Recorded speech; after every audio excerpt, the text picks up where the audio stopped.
तो देखते हैं कुछ इंपॉर्टेंट टर्म्स को जो कि एसी सिग्नल्स के बारे में है। तो उसमें पहली टर्म क्या है? उसमें पहली टर्म है एसी करंट। तो करंट, लेकिन वो एसी की कंडीशन में क्या होता है वो यहाँ पे हम डेफिनेशन के थ्रू देखते हैं। An electric current whose magnitude changes with time and polarity reverses periodically is called alternating current AC। मतलब कि एक करंट है जो कि उसका magnitude with respect to the time change होते रहता है, और उसकी ये जो पोलारिटी है वो भी क्या होती रहती है? रिवर्स होती रहती है पीरियोडिकली। तो पीरियोडिकली का वर्ड क्या होता है? पीरियोडिकली वर्ड का मीनिंग ये होता है कि ये यहाँ पे एक स्पेसिफिक पैटर्न के अकॉर्डेंस में क्या होते रहता है? रिपीटेड होते रहता है। जिसे हम बोलते हैं कि ये पीरियोडिक मोशन है। तो पीरियोडिक मोशन का मतलब क्या होता है कि वो एक स्पेसिफिक पाथ को रिपीटेडली फॉलो करते रहता है, और उस स्पेसिफिक पाथ को रिपीटेडली फॉलो करने के कारण हम उसे क्या बोलते हैं? उसे हम बोलते हैं पीरियोडिक मोशन। तो यहाँ पे ये जो आपका एसी करंट है वो कुछ इस तरह से इस फिगर में दिया गया है, उस तरह से यहाँ पे जीरो से स्टार्ट करके इंक्रीज होकर मैक्सिमम तक जाता है, फिर मैक्सिमम से फिर से क्या आता है? जीरो की ओर, और यहाँ पे क्या आ जाता है? नेगेटिव साइड की जाता है, और नेगेटिव साइड से फिर से क्या हो जाता है?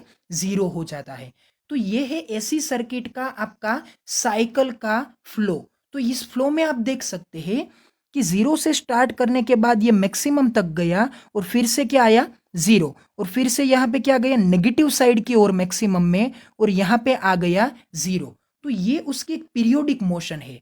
ये उसका है पॉजिटिव साइकिल, ये उसका है नेगेटिव साइकिल।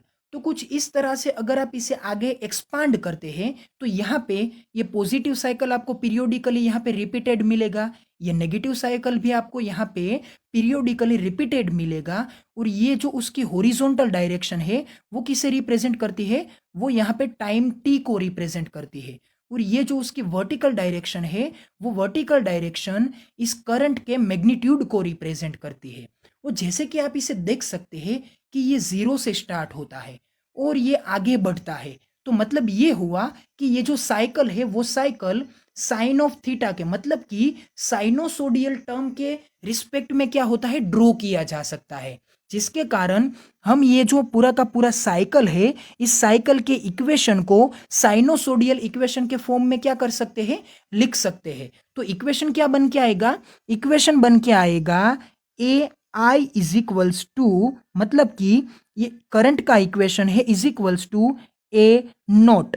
तो ये ए नोट क्या है? ए नोट है इसकी मैग्नीट्यूड की मैक्सिमम वैल्यू, जो कि क्या है? ए नोट। वो मैग्नीट्यूड की मैक्सिमम वैल्यू पॉजिटिव साइड की ओर भी हो सकती है और नेगेटिव साइड की ओर भी हो सकती है। तो ये ए नोट मैग्नीट्यूड हो गया, और साथ में आएगा साइन ऑफ ओमेगा टी। तो ये जो ओमेगा टी है वो क्या है? वो उसकी एंगुलर फ्रीक्वेंसी है, जो कि ये इक्वेशन बन के आता है। वो इक्वेशन एक वेव शेप के इक्वेशन का है, जिसमें हम जनरली इसी का यूज करते हैं। जैसे हम वेव्स के बारे में बात करते हैं तो वो वेव्स का इक्वेशन क्या बन के आता है? A is equals to a naught sine of omega T. तो ये जो हमारा शेप था वो शेप किसका था? ये था एसी करंट का शेप। तो एसी करंट किस में आता है? अल्टरनेटिंग करंट आता है। मतलब कि जब आप एसी सप्लाईज प्रोवाइड करते हैं तो एसी सप्लाई का मीनिंग ही ये होता है कि इसमें प्रॉपर्टी अल्टरनेटिवली चेंज होती रहती है, और उसकी ये जो पोलारिटी है वो पोलारिटी पीरियोडिकली रिवर्स होती रहती है। एक बार प्लस तो दूसरी बार माइनस, फिर से क्या आएगा? प्लस, फिर क्या आएगा? माइनस। तो ये पीरियोडिक चेंज है प्लस माइनस का। तो इसके कारण हम ये बोल सकते हैं कि electric current whose magnitude changes with time and polarity reverses periodically is called alternating current AC. As shown in the figure, current which flows first in the one direction in a circuit that which positive direction, मतलब कि यहाँ पे आप इन दो circuits को देखिए। यहाँ पे क्या है? एक रजिस्टर का कंपोनेंट हमने दोनों में यूज किया है, और उस रजिस्टर को हमने एक एसी सप्लाई के साथ क्या किया है? कनेक्ट किया है। तो क्या होता है? एसी सप्लाई में तो ये जो पोलैरिटी होती है वो पोलैरिटी क्या होती है? साइमल्टेनियसली चेंज होती रहती है। तो क्या होगा? कंसिडर कीजिए कि एक सर्टेन टाइम के वक्त ये जो आपका टर्मिनल है वो पॉजिटिव है, और ये आपका टर्मिनल क्या है? नेगेटिव है। तो क्या होगा? जैसे कि हम करंट की डायरेक्शन को फ्लो करते हैं या फिर करंट की डायरेक्शन को फॉलो करते हैं कि वो कन्वेंशनल सिचुएशन में प्लस से होकर माइनस की ओर फ्लो होता है, तो क्या होगा, ये करंट इस प्लस से स्टार्ट करके इस तरह से ये कुछ इस तरह से साइकिल प्रिपेयर करके यहाँ पे नेगेटिव साइड की ओर आएगा। तो ये जो साइकिल है वो साइकिल कौन सी डायरेक्शन में है, अगर आप इसे कुछ इस तरह से कंसीडर करते हैं तो ये डायरेक्शन आपकी क्लॉकवाइज डायरेक्शन है। तो क्लॉकवाइज डायरेक्शन को हम क्या बोलते हैं, उसे हम बोलते हैं पॉजिटिव साइकिल की डायरेक्शन। जबकि इस दूसरी फिगर में क्या होता है, दूसरी फिगर में हमने ये जो पहली फिगर थी उसकी कंपैरिजन में ये जो हमारी पोलैरिटी है उस पोलैरिटी को हमने क्या कर दिया, रिवर्स कर दिया। मतलब कि ये जो राइट हैंड साइड का टर्म है उसे हमने प्लस और लेफ्ट हैंड साइड के टर्मिनल को हमने नेगेटिव कंसीडर किया। तो क्या होगा, अब यहाँ पे करंट इस साइड की प्लस से लेकर इस साइड की ओर क्या होगा, फ्लो होगा। तो ये जो डायरेक्शन बन के आती है वो यहाँ पे एंटी क्लॉकवाइज बन के आती है, या तो फिर आप इसे ये बोल सकते हैं कि ये क्या है, काउंटर क्लॉकवाइज है। तो काउंटर क्लॉकवाइज होने के कारण यहाँ पे इस साइकिल को हम क्या बोलते हैं, नेगेटिव साइकिल बोलते हैं। तो ये कंडीशन है कि जैसे कि आप एसी सर्किट्स का यूज करते हैं और उसमें एसी सप्लाईज को प्रोवाइड करते हैं, तो उसमें ये जो करंट की डायरेक्शन है वो पॉजिटिव और नेगेटिव कुछ इस तरह से साइमल्टेनियसली पीरियोडिकली चेंज होती रहती है। मतलब कि वो या तो क्लॉकवाइज होती है या तो फिर से वो काउंटर क्लॉकवाइज हो जाती है, फिर से वो क्लॉकवाइज हो जाती है, फिर से वो काउंटर क्लॉकवाइज होती रहती है। तो कुछ इस तरह से, ये कुछ इस तरह से, ये कुछ इस तरह से, ये कुछ इस तरह से चेंज होती रहती है, जो कि एसी सर्किट का हमारा इंपॉर्टेंट एक कैरेक्टरिस्टिक है। जबकि डीसी में क्या होता है, डीसी में ये जो पोलैरिटी है वो पोलैरिटी फिक्स रहती है, जिसके कारण ये डायरेक्शन या तो कुछ इस तरह से क्लॉकवाइज या तो कुछ इस तरह से एंटी क्लॉकवाइज फिक्स रहती है। वो कभी with respect to the time change नहीं होती है, क्योंकि यहाँ पे जो आपका डीसी सोर्स होता है उस डीसी सोर्स की ये जो पोलैरिटी है वो पोलैरिटी कभी चेंज नहीं होती है, वो पोलैरिटी यहाँ पे फिक्स रहती है, जो कि एसी और डीसी दोनों सर्किट्स के सोर्स का ये बेसिक डिफरेंस है। और इसी डिफरेंस के कारण यहाँ पे क्या होता है कि जीरो से स्टार्ट करके करंट कुछ हद तक मैक्सिमम होता है, फिर पोलैरिटी चेंज करने के लिए वो मैक्सिमम से क्या होता है, जीरो होता है, और जीरो होने के बाद इसकी पोलैरिटी क्या हो जाती है, फ्लिप हो जाती है, और वो फिर से उस नेगेटिव पोलैरिटी की साइड मैक्सिमम होता है, और मैक्सिमम होने के बाद फिर से क्या होता है, जीरो होता है। तो ये उसकी पोलैरिटी ऐसे वैसे ही कोई चेंज नहीं हो जाती है, ये उसके पोलैरिटी चेंज होने के लिए साथ में मैग्नीट्यूड को भी चेंज करती है। मैग्नीट्यूड भी जीरो से लेकर मैक्सिमम और मैक्सिमम से लेकर जीरो के साथ क्या होता रहता है, चेंज होता रहता है। तो यहाँ पे मैंने आपको क्या लिख के दे रखा है, is shown in the figure a current which flows first in the one direction in a circuit that which positive direction, and in a second case it flows in another direction that which negative direction. So this is called an alternating current. मतलब कि यहाँ पे एक positive और negative कुछ इस तरह से साइकिल्स रिपीटेडली फ्लो होते रहते हैं, जिसके कारण हम इसे क्या बोलते हैं, इसे हम बोलते हैं अल्टरनेटिंग करंट। तो यहाँ पे आपको इन दोनों सर्किट्स का ये जो एग्जाम्पल था वो अच्छी तरह से समझ में आ गया होगा। यहाँ पे देखते हैं एसी करंट का equation. The cycle in circuit is repeatedly and the average value over one cycle becomes zero. तो ये बात हमें समझनी पड़ेगी। यहाँ पे क्या है, देखिए ये हमारा एसी करंट का एक साइकिल है। इन साइकिल में यहाँ पे एक पॉजिटिव साइकिल है और दूसरा क्या है, नेगेटिव साइकिल है। तो क्या होता है कि ये जो आपका साइकिल है, इस साइकिल में ये पोर्शन हो गया पॉजिटिव और ये पोर्शन क्या होगा, नेगेटिव होगा। तो पॉजिटिव पोर्शन में ये हमारा जो वाई एक्सिस के ऊपर क्या है, वो है करंट का मैग्नीट्यूड। तो जैसे ही ये टाइम चेंज होता है, मतलब कि आप जीरो टाइम से स्टार्ट करके जैसे आप इस डायरेक्शन में फ्लो करते हैं, तो क्या होता है, ये आपका करंट का मैग्नीट्यूड इंक्रीज होते रहता है। तो ये जो करंट का मैग्नीट्यूड इंक्रीज होता है वो जीरो से स्टार्ट करके यहाँ पे मैक्सिमम तक जाता है, फिर क्या हो जाता है, जीरो हो जाता है। मतलब कि थ्रू आउट दिस एरिया, तो इतने एरिया में ये जो आपका करंट का मैग्नीट्यूड है वो करंट का मैग्नीट्यूड कितना है, पॉजिटिव है। और ये जो आपका साइकिल का शेप बन के आता है उसी शेप का कॉपी टू कॉपी शेप कहाँ पे आता है, वो आता है यहाँ पे नेगेटिव डायरेक्शन में। तो यहाँ पे भी क्या होगा, यहाँ पे भी ये जो आपको सभी मैग्नीट्यूड्स मिलेंगे वो मैग्नीट्यूड नेगेटिव आई को क्या करेंगे, रिप्रेजेंट करेंगे। मतलब कि ये आपके सभी पॉजिटिव आई के जो वैल्यूज आएंगी वो वैल्यूज यहाँ पे नेगेटिव आई की भी वैल्यूज यहाँ पे बन के आएंगी, क्योंकि ये जो साइकिल है और ये जो साइकिल है दोनों साइकिल यहाँ पे क्या है, कॉपी है। जिसके कारण क्या होगा, अगर आप यहाँ पे एक पॉजिटिव का, यहाँ पे नेगेटिव का, इस पॉजिटिव का, इस नेगेटिव का, इस पॉजिटिव का, इस नेगेटिव का, मतलब कि कुछ इसी तरह से सभी करंट की इंस्टंटेनियस वैल्यूज का अगर आप एडिशंस लेते हैं तो वो एडिशन क्या बन के आएगा, प्लस और इस माइनस का दोनों का एडिशन बन के आएगा रिजल्ट में जीरो, क्योंकि ये सभी प्लस और सभी माइनस इन दोनों वैल्यूज को ऐड करने के कारण आपको रिजल्ट में सभी मैग्नीट्यूड्स क्या मिलेंगे, जीरो मिलेंगे। तो उसका मतलब क्या होता है, the cycle in the circuit is repeatedly, तो ये साइकिल क्या है, रिपीटेडली है, मतलब कि प्लस और इसके साथ minus. The average value of over the one cycle, मतलब कि एक साइकिल के ओवर में, तो एक साइकिल किसे बोलते हैं, एक साइकिल बोलते हैं इस पॉजिटिव और इस नेगेटिव इन दोनों के कॉम्बिनेशन के कारण यहाँ पे ये जो पूरा का पूरा शेप बनता है इसे हम क्या बोलते हैं, इसे हम बोलते हैं एक साइकिल। तो एक साइकिल के ओवर में ये जो पूरा का पूरा आंसर बनेगा वो क्या आएगा, जीरो आएगा। तो हम यहाँ पे इन सभी वैल्यूज का डायरेक्ट सम नहीं ले सकते हैं, क्योंकि अगर हम डायरेक्ट सम यूज करते हैं तो डायरेक्ट सम के कारण हमें आंसर क्या मिलेगा, जीरो। तो मतलब तो ये हो गया कि सर्किट में कोई करंट फ्लो ही नहीं हो रहा है, तो उसके कारण हम कोई भी प्रॉपर्टी यूज नहीं कर पाएंगे।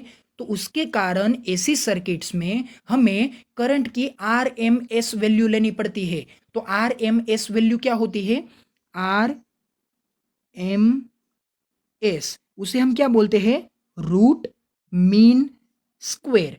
तो ये क्या होगा, रूट मीन स्क्वेयर, मतलब कि पहले आप इन सभी वैल्यूज का क्या कीजिए, स्क्वेयर कीजिए। क्यों स्क्वेयर करना पड़ता है, क्योंकि जैसे हमने पहला देखा कि अगर मैं इन सभी वैल्यूज को डायरेक्टली इन सभी वैल्यूज के साथ ऐड करता हूं तो आंसर क्या हो जाता है, जीरो हो जाता है। तो वो जीरो आंसर हमारे लिए कोई भी काम का नहीं है। तो हमें क्या करना पड़ता है कि इन पॉजिटिव का भी आप स्क्वायर ले लीजिए और इन नेगेटिव का भी आप क्या ले लीजिए, स्क्वायर ले लीजिए। तो क्या होगा, पॉजिटिव का स्क्वायर तो पॉजिटिव ही आएगा, लेकिन इन सभी नेगेटिव का स्क्वायर क्या हो जाएगा, वो स्क्वायर हो जाएगा प्लस, क्योंकि नेगेटिव वैल्यूज का जब आप स्क्वायर लेते हैं तो वो हो जाता है प्लस। तो क्या होगा, यहाँ पे ये पॉजिटिव वैल्यूज और नेगेटिव वैल्यूज इन दोनों का स्क्वायर लेने के कारण आपको सभी वैल्यूज, चाहे फिर वो नेगेटिव साइकिल की हो या फिर वो पॉजिटिव साइकिल की हो, वो सभी क्या हो जाएगी, वो सभी पॉजिटिव हो जाएगी।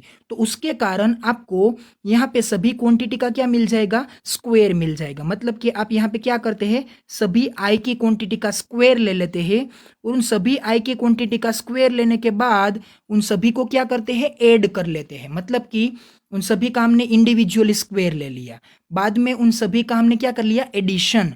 तो यहाँ पे इस क्वांटिटी का भी हमने स्क्वायर लिया, इसका भी स्क्वायर, इसका भी स्क्वायर, इसका भी स्क्वायर, इसका स्क्वायर, इसका स्क्वायर और यहाँ पे इसका स्क्वायर, इन सभी का स्क्वायर लेकर हमने क्या किया, i1 square, i2 square, i3 square, कुछ इसी तरह से सभी का स्क्वायर ले लिया और एडिशन किया। एडिशन करने के कारण हमें क्या करना पड़ेगा, अब एडिशन तो किया लेकिन हमें क्या फाइंड आउट करना है, एवरेज फाइंड आउट करना है। तो क्या करना पड़ता है, अगर 7 क्वांटिटी का हमने एडिशन लिया है जो कि यहाँ पे है, तो हमें क्या करना पड़ेगा, इन सातों क्वांटिटी का ऐड करने के बाद हमें डिवाइडेड बाय 7 भी करना पड़ेगा, क्योंकि हमें इसकी एवरेज निकालनी है। तो एवरेज क्या होती है, sum of the quantity divided by number of the quantity. तो ये क्या बन जाता है, एवरेज बन जाता है। तो हम यहाँ पे क्या करते हैं, डिवाइडेड बाय 7 करते हैं। तो ये क्या हो गया, मीन वैल्यू हो गई, या फिर इसकी क्या हो गई, एवरेज वैल्यू हो गई। आप इसे मीन वैल्यू बोलिए या तो एवरेज वैल्यू बोलिए, दोनों का मतलब क्या होता है, सेम ही होता है। तो यहाँ पे पहले किया स्क्वायर, फिर यहाँ पे हमने क्या फाइंड आउट किया, सभी का एडिशन करके डिवाइडेड बाय 7 किया, जिसके कारण क्या बना, ये मीन वैल्यू बन गई। लेकिन जब हमारे पास बेसिक वैल्यू थी तो उसका हमने क्या किया, स्क्वायर किया। मतलब कि हमने हमारी आवश्यकता के अनुसार यहाँ पे एक मैथमेटिक्स के इक्वेशन में चेंज लाया है। तो ऐसा तो हम कभी भी नहीं कर सकते हैं, क्योंकि ये जो चेंज होता है वो चेंज हम एक्स्ट्रा नहीं कर सकते हैं, वो चेंज वैसा का वैसा ही रहना चाहिए। तो हम क्या करेंगे, इस स्क्वायर को दूर करने के लिए, मतलब कि यहाँ से हटाने के लिए हम क्या करेंगे, फाइनल वैल्यू का यहाँ पे स्क्वायर रूट निकाल देंगे। तो क्या हो जाएगा, ये स्क्वायर और ये स्क्वायर रूट दोनों एक दूसरे के साथ कैंसिल हो जाएंगे, जिसके कारण क्या होगा, ये आपका जो आंसर था वो आंसर वैसे ही रिजल्ट में वैसे का वैसे आ जाएगा। तो मतलब क्या हुआ, पहले हमने किया स्क्वायर, फिर हमने निकाला उसका मीन वैल्यू, फिर हमने फिर से क्या कर दिया, उसका स्क्वायर रूट। तो क्या हुआ यहाँ पे, एक था आपका ये रूट, मतलब कि ये आपकी रूट, तो उसके कारण क्या हुआ, रूट आर। फिर आपने क्या किया, उसकी मीन वैल्यू निकाली, तो उसके कारण क्या आया, एम, मतलब कि मीन वैल्यू, और उसका आपने इंडिविजुअली क्या किया था, स्क्वायर किया था, जिसके कारण क्या आया, एस स्क्वायर। तो ये बन गया R M S, root mean square value. तो कुछ इस तरह से ये जो आपका रिजल्टेंट आंसर जीरो बन के आता था एवरेज वैल्यू का ओवर द वन साइकिल, उसे हमने नॉन जीरो बनाने के लिए क्या किया, सभी वैल्यूज का root mean square value find out किया, जिसके कारण एसी सर्किट में जो भी करंट यूज होता है वो करंट ऑलवेज कौन से फॉर्मेट में होता है, वो होता है IRMS वैल्यू के फॉर्म में। तो यहां पे हम क्या लिखते हैं, IRMS वैल्यू, जो कि हमारे लिए रिजल्टेंट करंट को क्या करता है, रिप्रेजेंट करता है। तो आगे देखते हैं कि हमने यहां पे क्या लिख के दे रखा है, since the variation of current is like a sine wave. तो जैसे कि मैंने आपको पहले भी बोला था कि ये जो वेरिएशन है वो वेरिएशन कैसा है, एक साइन वेव के फॉर्मेट में है, जिसे हम क्या बोलते हैं, साइनोसोडियल नेचर बोलते हैं mathematically, as it can be represented as, मतलब कि इस करंट के इक्वेशन को इस पूरे के पूरे फिगर के कारण हम यहाँ पे किस तरह से लिख सकते हैं, I is equals to I zero sine omega T. तो ये जो आई जीरो है वो क्या है, वो उसकी मैक्सिमम वैल्यू है, और ये ओमेगा टी क्या है, omega T with respect to the time, ये जो चेंज आता है उसे हमें यहाँ पे इस साइन के साथ क्या करना है, चेंज होके लिखना है।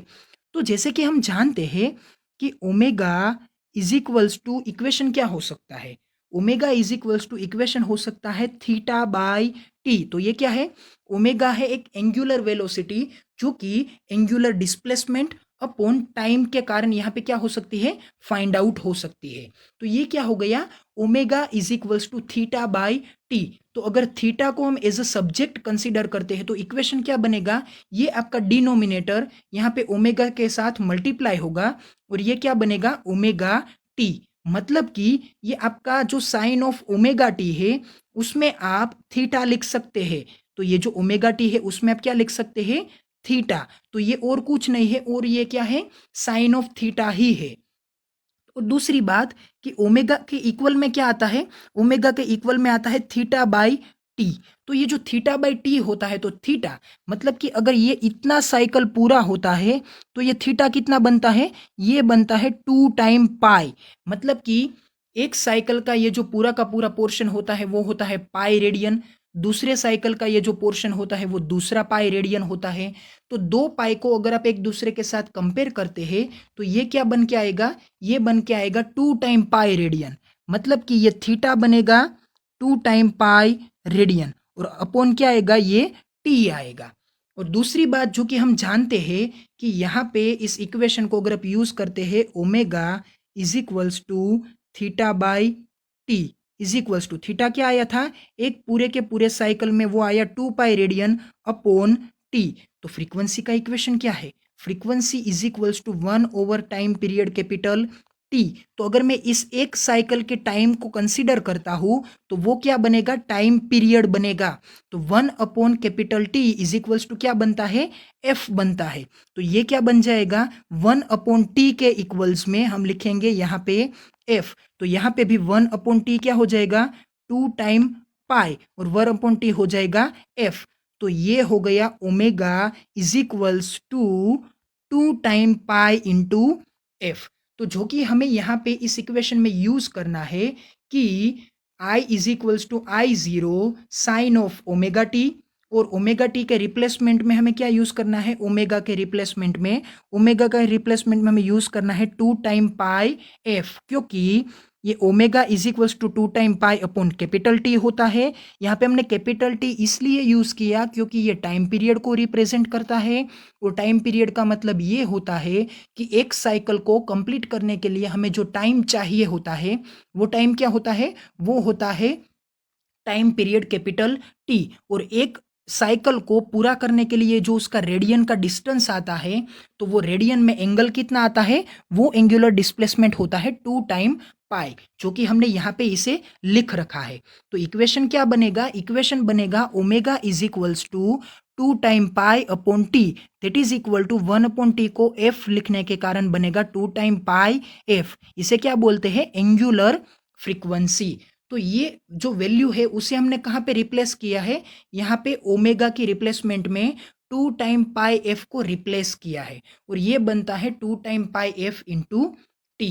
तो इस तरह से हमने इस साइनोसोडियल इक्वेशन को करंट के फॉर्म में लिखा, और करंट के फॉर्म में इस इक्वेशन को मॉडिफाई करके हमने ओमेगा की इस एंगुलर फ्रीक्वेंसी के रिप्लेस में क्या लिखा, 2 टाइम पाई एफ। और यहाँ पे ये जो टर्म्स में आई नॉट है, मतलब कि आई जीरो है, वो क्या है, मैक्सिमम वैल्यू और एम्पलीट्यूड ऑफ द करंट, मतलब कि ये करंट की मैक्सिमम वैल्यू रिप्रेजेंट करती है, जिसे हम दूसरे वर्ड में एम्पलीट्यूड भी बोल सकते हैं। और ये जो आई है, मतलब कि ये जो आपका रिजल्टेंट आंसर है वो क्या है, वो है current at any instant of time. मतलब कि अगर आप यहाँ पे टी की वैल्यू को साइमल्टेनियसली चेंज करते रहते हैं, तो उस टी के कारण, यहाँ पे इस टी के कारण आपको ये जो करंट की आई की वैल्यू है वो भी क्या होती रहेगी, चेंज होती रहेगी। क्योंकि यहाँ पे इस टाइम के कारण आपको करंट कुछ ये मिलेगा, इस टाइम के कारण आपको करंट यहाँ पे ये मिलेगा, इस टाइम के कारण आपको करंट यहाँ पे ये मिलेगा, और इस टाइम के कारण आपको यहाँ पे करंट क्या मिलेगा, ये। मतलब कि टाइम जहाँ पे ये चेंज होता है तो आपकी करंट की वैल्यूज भी क्या होती रहती है, चेंज होती रहती है। तो उसके कारण हम ये बोल सकते हैं कि ये जो करंट की वैल्यू है वो टाइम के अलग अलग इंस्टेंट्स के नियर में हमें मिलती है।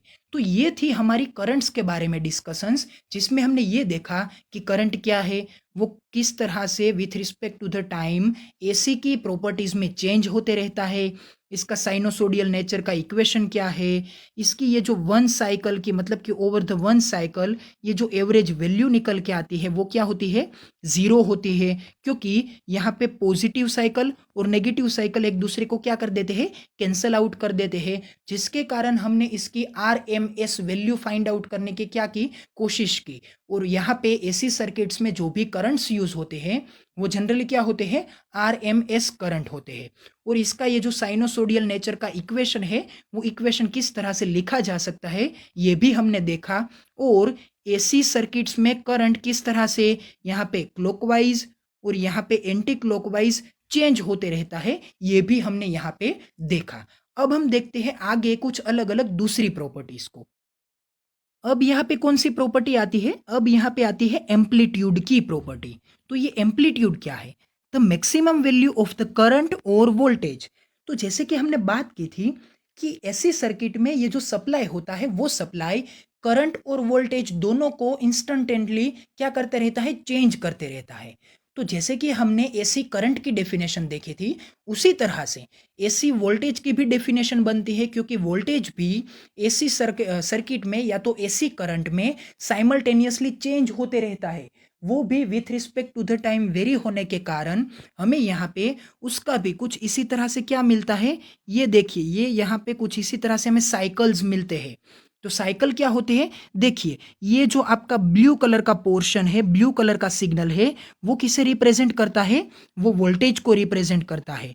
जबकि ये जो आपका ऑरेंज कलर का साइकिल है वो पोर्शन रिप्रेजेंट करता है करंट को। तो यहाँ पे वोल्टेज और करंट दोनों एक ही दूसरे के साथ पैटर्न में क्या होते रहते हैं, चेंज होते रहते हैं। तो ये दोनों क्या है, पीरियोडिकल चेंज आते हैं, और उसकी पोलैरिटी भी पीरियोडिकली चेंज होती रहती है with respect to the time. तो यहाँ पे जिस तरह से करंट वेरी होता है उसी तरह से वोल्टेज भी वेरी होता है। तो इस तरह से मैंने एम्पलीट्यूड में क्या लिखा है, the maximum value of current और वोल्टेज, वो करंट और वोल्टेज किसी भी की भी मैक्सिमम वैल्यू हो सकती है वेन एवर पॉजिटिव और नेगेटिव, मतलब कि या तो वो पॉजिटिव डायरेक्शन में मैक्सिमम हो या तो वो नेगेटिव डायरेक्शन में मैक्सिमम हो। उस पूरी की पूरी हाइट को हम क्या बोलते हैं, वी मैक्स बोलते हैं, यहाँ पे भी वी मैक्स बोलते हैं, यहाँ पे आई मैक्स बोलते हैं, यहाँ पे भी आई मैक्स बोलते हैं। तो ये सभी कंडीशंस में ये जो साइकिल की मैक्सिमम हाइट है पीक हाइट है, जिसे हम क्या बोलते हैं, मैक्सिमम या तो पीक हाइट। तो ये जो पीक हाइट है या फिर वो पॉजिटिव में हो या फिर वो नेगेटिव में हो, तो उसे हम क्या बोलेंगे, वी एम आई एम, या तो यहाँ पे नेगेटिव वी एम या तो नेगेटिव आई एम, तो उसे हम क्या बोलेंगे, amplitude. The maximum value of current और वोल्टेज विदर पॉजिटिव और negative is called as amplitude.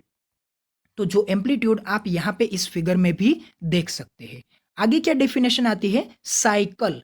तो साइकिल क्या होता है, one complete set of positive and negative value of an alternating current is known as a cycle. तो जैसे कि मैंने आपको एक्सप्लेन करने के लिए बोला था कि ये जो इतना पोर्शन है वो पोर्शन क्या है, पॉजिटिव साइकिल होता है, ये जो पोर्शन है वो क्या होता है, नेगेटिव साइकिल होता है।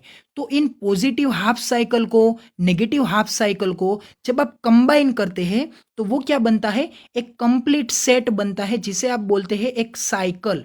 तो साइकिल क्या होता है, एक हाफ साइकिल ये और एक हाफ साइकिल ये, इन दोनों का मर्ज है, एडिशन है, जिसे आप क्या बोलते हैं, एक पूरा का पूरा कंप्लीट साइकिल बोलते हैं। तो इसे आपको क्या बोलना है, पॉजिटिव हाफ साइकिल, और इसे बोलना है नेगेटिव हाफ साइकिल। और इस पॉजिटिव हाफ और नेगेटिव हाफ दोनों को ऐड करने के कारण आपको क्या मिलता है, पूरा का पूरा साइकिल। तो डेफिनेशन क्या थी, one complete set of positive and negative value of an alternating current is known as a cycle. आगे की डेफिनेशन क्या है, टाइम पीरियड। तो टाइम पीरियड का तो हमने आगे डिस्कशंस किया था कि omega is equals to 2 time pi upon capital T. तो कैपिटल टी क्या होता है, एक पूरे के पूरे साइकिल को, मतलब कि इतने डिस्टेंस को, इतने शेप को पूरा होने के लिए ये जो इतना टाइम आपको लगा, क्योंकि ये जो एक्स एक्सिस में हमने क्या यूज कर रखा है, टाइम। तो ये जो इतना टाइम इसको यूज हुआ है, इस टाइम को आप क्या बोलेंगे, कैपिटल टी, टाइम पीरियड। मतलब कि आपने यहाँ पे नंबर ऑफ साइकिल को क्या कर दिया, फिक्स कर दिया, कि एक पूरे के पूरे साइकिल को पूरा होने के लिए जो भी टाइम चाहिए होता है, उस टाइम को आप क्या बोलेंगे, कैपिटल टी, टाइम पीरियड। तो डेफिनेशन क्या बनती है, the time required to complete the one cycle of an alternating current is known as time period capital T. तो उसे आप क्या बोलेंगे, टाइम पीरियड कैपिटल टी। तो यहाँ पे एम्पलीट्यूड, साइकिल और टाइम पीरियड, इन तीनों प्रॉपर्टीज को समझाने के बाद मुझे आपको एक प्रॉपर्टी को अच्छी तरह से समझाना है कि ये जो आपकी फिगर है, इस फिगर में आपके पास वोल्टेज है और दूसरा क्या है, करंट है। मतलब कि ये वोल्टेज में अगर आप देखते हैं तो ये जो ब्लू कलर का साइकिल है, वो ब्लू कलर का cycle compared to this yellow cycle क्या है, ज्यादा हाइट में है। मतलब कि यहाँ पे आपका ये जो वोल्टेज है वो कुछ ज्यादा मैक्सिमम हाइट को रीच करता है, जबकि ये जो करंट का ऑरेंज कलर का साइकिल है वो कुछ कम हाइट को क्या करता है, रीच करता है। तो ऐसा क्यों होता है कि करंट की ये जो मैक्सिमम वैल्यू है वो कंपेयर्ड टू द वोल्टेज की मैक्सिमम वैल्यू कम है। तो यहाँ पे आपको V is equals to I R, इसको आपको यहाँ पे क्या करना है, कंसीडर करना है। तो इसको जब आप कंसीडर करते हैं तो क्या होता है, ये तो ओहम्स का रूल्स है। तो ओहम्स के रूल्स में क्या है, यहाँ पे आप देखिए कि voltage is equals to current into resistance. तो क्या हुआ कि वोल्टेज की ये जो वैल्यू है वो करंट और रेजिस्टेंस की वैल्यू का मल्टीप्लिकेशन है। तो जाहिर है कि यहाँ पे रेजिस्टेंस तो कभी नेगेटिव हो नहीं सकता। और रेजिस्टेंस जनरली क्या होता है, resistance generally more than one, more than two. ये तो मोर देन वन, मतलब कि 1 ओहम का रेजिस्टेंस तो हम कभी भी डे टू डे लाइफ में यूज ही नहीं करते हैं। हम कितना यूज करते हैं जनरल में, 100 ओहम, 1000 ओहम, मतलब कि कुछ किलो में यूज करते हैं या फिर 10 किलोज में यूज करते हैं। तो ये जो रेजिस्टेंस की वैल्यू है वो क्या है, यहाँ पे करंट के साथ मल्टीप्लाई होती है। तो क्या होगा, कंसीडर कीजिए कि आपकी सर्किट में करंट सिर्फ और सिर्फ 2 एम्पियर है, जो कि 2 एम्पियर क्या है, उसकी ये मैक्सिमम वैल्यू है, मतलब कि ये है आई मैक्स। तो आई मैक्स कितना है, 2 एम्पियर है।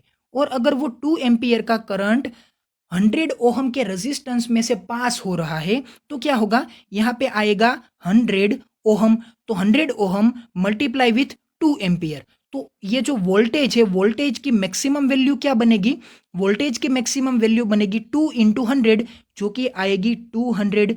तो मतलब क्या हुआ, ये करंट की मैक्सिमम वैल्यू थी 2 एम्पियर, और उसके कारण वोल्टेज की ये जो मैक्सिमम वैल्यू बन के आई वो क्या आई, 200 वोल्ट बन के आई। तो देखिए ये करंट के मैक्सिमम वैल्यू 2 एम्पियर और वोल्टेज की मैक्सिमम वैल्यू है 200 वोल्ट।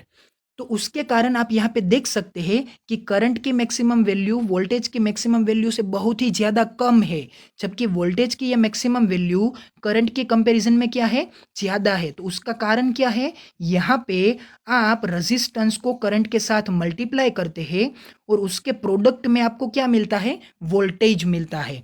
तो यहाँ पे वोल्टेज करंट के साथ रेजिस्टेंस मल्टीप्लाई होने के कारण मिलता है, जिसके कारण करंट की कंपैरिजन में ये जो वोल्टेज है वो क्या आएगा, हाई पीक के ऊपर आएगा, और ये जो आपका करंट है वो क्या आएगा, लो पीक के ऊपर आएगा।